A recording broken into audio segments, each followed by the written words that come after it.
Alright, I figure I tried something new. I don't know if that camera's bounced around too much, so to make it where you can't watch it.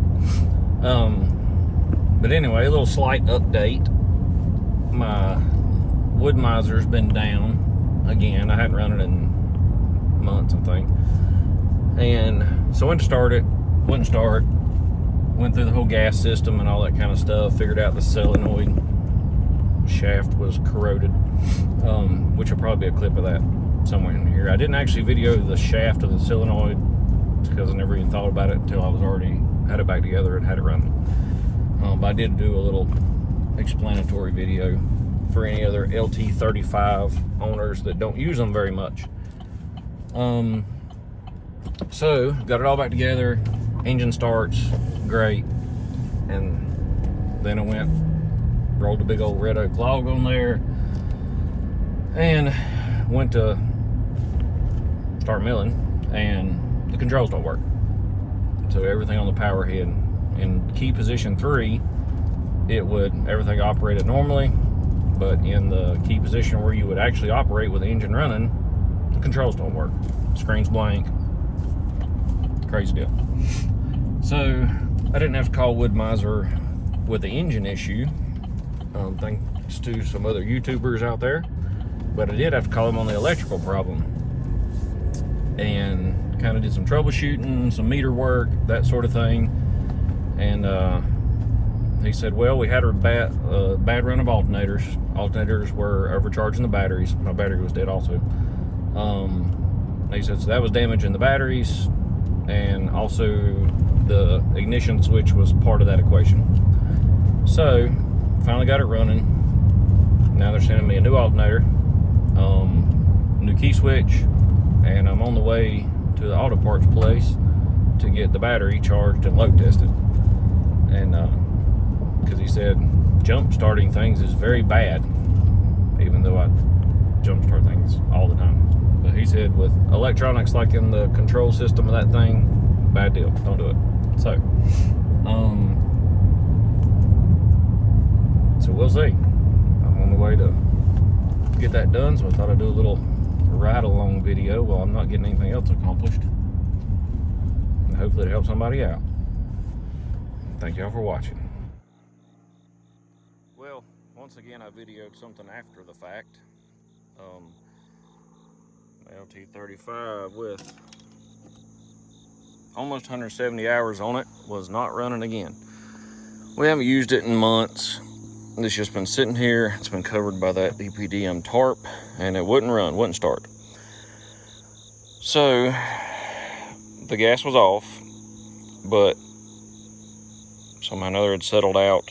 The diaphragm pump wasn't working, so it goes from the tank through there, up through this filter. The filter was almost empty, through this little diaphragm pump, through this line, into the side of the carburetor, and it's controlled by this fuel solenoid here. Of course, I didn't know any of this stuff a week or so ago. So I had to use a siphon pump to disconnect it here, reprime the system, verify the pump was working, and it was delivering gas to here.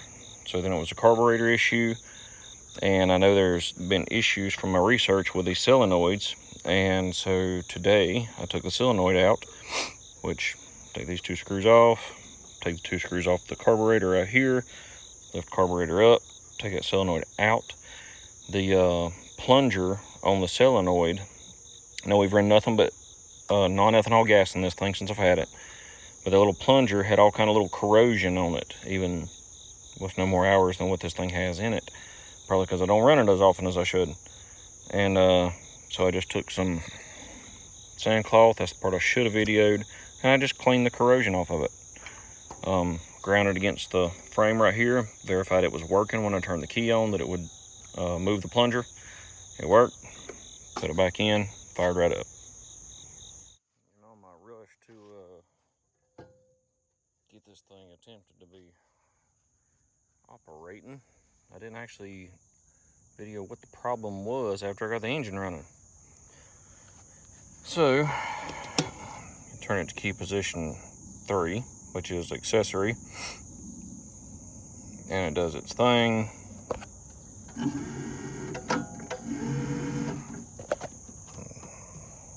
It's hard to do this and hold the camera. Moves forward works, backward works.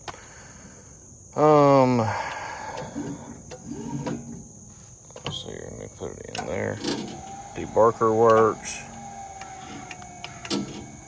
All the hydraulics work. Okay, the problem is when you hit it to key position 1, which is right before starting, the simple set and the controls don't work. And they're supposed to. So, Wood-Mizer, which is helpful as always.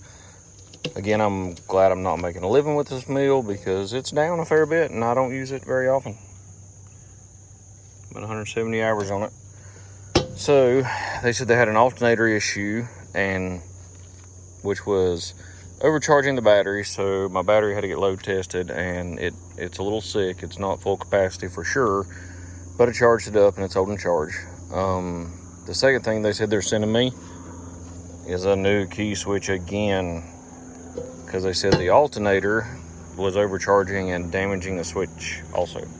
So got a new switch, new alternator, and some new 747 blades coming, which is ideal for hardwoods, which is mainly what I cut. So I'm gonna get the full picture for all you drilling over a Wood-Mizer or owners of Wood-Mizers and are trying to figure out what the heck's wrong with the thing. Thank y'all for watching.